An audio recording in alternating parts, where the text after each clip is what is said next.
நபரு தெரியாம வீட்டை விட்டு வெளியில வந்து சிட்டியில சத்தமா பாம்பு போட்டனால உங்களை போலீஸ் அரெஸ்ட் பண்ண போறதா இவருக்கு மெசேஜ் வருது. கொஞ்ச நேரத்திலேயே இவர் நிக்கிற இடத்துக்கு ஒரு போலீஸ் ட்ரோன் பறந்து வந்து இவர் கையில ஹேண்ட் கிரிஃப் கொடுத்து நீங்களே அரெஸ்ட் ஆயிடுங்கன்னு சொல்லுது. ஆனா இவரு எனக்கு வாய்வு பிரச்சனை இருக்கிறனாலதான் நான் இது மாதிரி பண்ணேன், இன்னமே நான் இப்படி பண்ண மாட்டேன்னு மன்னிப்பு கேக்குறாரு. ஆனா அந்த ட்ரோன் நீங்க அந்த விலங்க மாட்டிட்டு ஜெயிலுக்கு வரலனா உங்களுக்கு சிவியரா பனிஷ்மெண்ட் கிடைக்கும்னு சொல்லுது. இவரும் பயந்துகிட்டு கிளம்பிடுறாரு.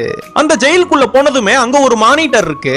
நான் இந்த ஜெயில இருந்து தப்பிக்கிறதுக்கு இந்த வக்கீல வச்சு வாதாடணும்னு கேக்குறப்ப இந்த கேஸ்ல இருந்து வெளியில வந்து வக்கீல பார்க்கணும்னா உங்களுக்கு $10,000 தேவைப்படும்னு சொல்லுது.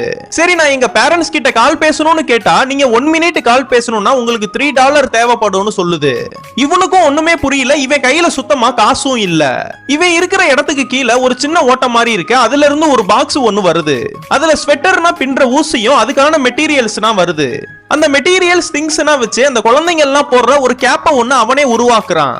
அந்த கேப்பனா முழுமையா பண்ணி முடிச்சிட்டு அந்த கீழ இருக்கிற அந்த ஓட்டையில வச்சதுக்கு அப்புறம் அவனோட அக்கவுண்ட்ல கொஞ்சம் பைசானா ஏற ஆரம்பிக்குது.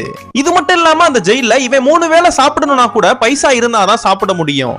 இவன் வேலை பார்த்து சேர்த்து வச்ச காசனா வச்சு சாப்பிட்டனால இவன் கிட்ட இப்ப ஒரு பைசா கூட இல்ல.